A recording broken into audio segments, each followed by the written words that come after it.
శ్రీ రామకృష్ణ ప్రభ ఛానల్ను చూడండి, మాసపత్రికను చదవండి. అయ్యా, ఉత్తమ భక్తుడెవరు? భగవద్దర్శనం పొందిన భక్తుడు ఎలా ఉంటాడు? అందరూ భగవంతుణ్ణి గ్రాహ్యం చేసుకోగలరా? భగవంతుడు మంచివారిని సృష్టించాడు, దుష్టులను సృష్టించాడు, భక్తులను సృజించాడు, భక్తిహీనులను సృజించాడు, విశ్వాసం ఉన్నవారిని సృష్టించాడు, విశ్వాసరహితులను సృష్టించాడు. ఆయన లీలల్లో అన్ని వైచిత్ర్యాలు ఉన్నాయి. ఆయన శక్తి కొన్ని చోట్ల అధికంగా అభివ్యక్తీకృతం అవుతోంది, కొన్ని చోట్ల తక్కువగా అభివ్యక్తం అవుతోంది. సూర్యరశ్మి మట్టిపైన కన్నా నీళ్లలో ఎక్కువగా ప్రకాశిస్తుంది, నీటి కన్నా అద్దంలో మరింతగా ప్రకాశిస్తుంది.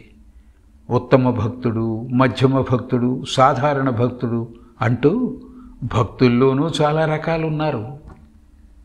భగవంతుడు ఉన్నాడు, పైన ఆకాశంలో సుదూరంలో ఆయన ఉన్నాడు అంటాడు సాధారణ భక్తుడు.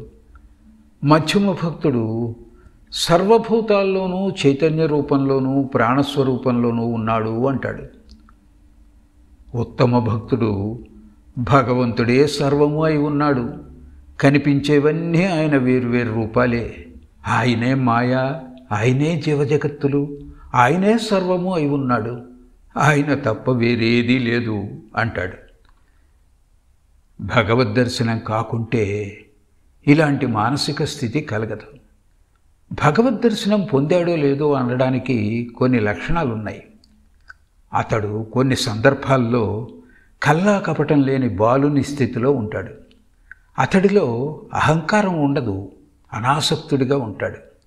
ఏ గుణాలకు వశవర్తి కాడు, సదా ఆనందమయుడై ఉంటాడు. మడి మైల అనే భేదబుద్ధి అతడిలో ఉండదు. విధి విహితాలన్నీ అతడికి ఒక్కటే అయిపోతాయి. కొన్ని సమయాల్లో ఏదో చూస్తున్నట్లు జడునిలా అయిపోతాడు. అప్పుడు ఏ పని చేయలేడు, ఏ ప్రయత్నంలోనూ పాల్గొనలేడు.